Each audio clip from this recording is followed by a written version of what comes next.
Pythagoria a pour vocation, on va dire, de traiter des masses de données sous forme textuelle principalement, pour d'une part comprendre ce qui se dit dans les contenus, pour pouvoir automatiquement les classer, ça c'est la première étape, pouvoir faire de l'annotation sémantique, donc pouvoir dire pour chacun des contenus de quoi il parle, extraire la terminologie du métier parce qu'on traite des données de toute nature.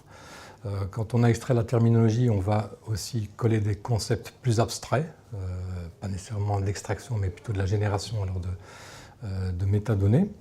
Et on a une particularité, on va dire, qui est liée à notre historique, c'est qu'on est assez concentré aussi sur des contenus juridiques. Donc on s'adresse à des maisons d'édition juridiques, mais aussi directement à leurs clients, que sont les grands cabinets d'avocats ou les sociétés de consultance, les grands départements de conseil juridique d'entreprise, ce genre de choses.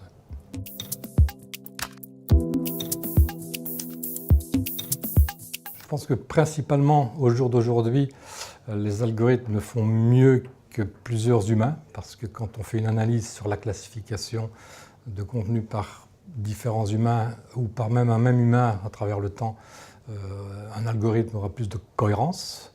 Le point problématique, c'est qu'il le fait par apprentissage, donc c'est du machine learning, donc on doit lui donner quand même des quantités importantes d'illustrations par l'exemple de ce qu'on entend justement par catégorie. Et alors il va apprendre notre perception de la catégorie et il va de cette manière-là être à même de pouvoir lui-même recatégoriser d'autres ouvrages qu'il n'aura jamais rencontrés au préalable.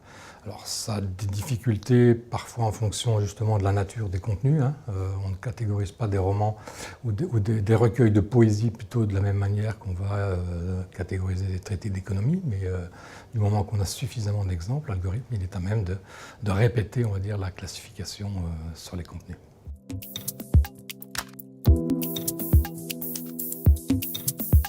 Au niveau de nos activités spécifiques dans le juridique, je vais dire, on est, je pense, au fait de la chose sur la classification dans le domaine de droit, sur l'analyse de grands volumes pour pouvoir dire quel juge a quel comportement en fonction de quel cas de figure sur le volet statistique.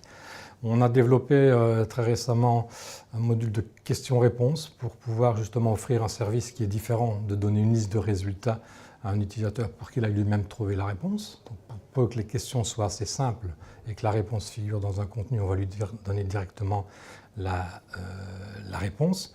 Et ce sur quoi on travaille, c'est plus, on va dire, un aspect collaboratif sur les cas complexes, où justement il n'y a pas une réponse unique et que ça va dépendre du contexte, de l'historique, d'aspects qui ne sont pas nécessairement factuels.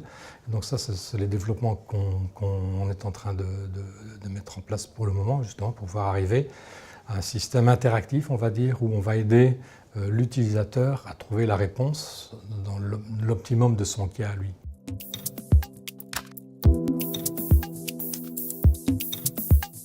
Je pense que le message principal, c'est de se dire que l'intelligence artificielle, c'est pas, voilà, c'est là maintenant, quelque part.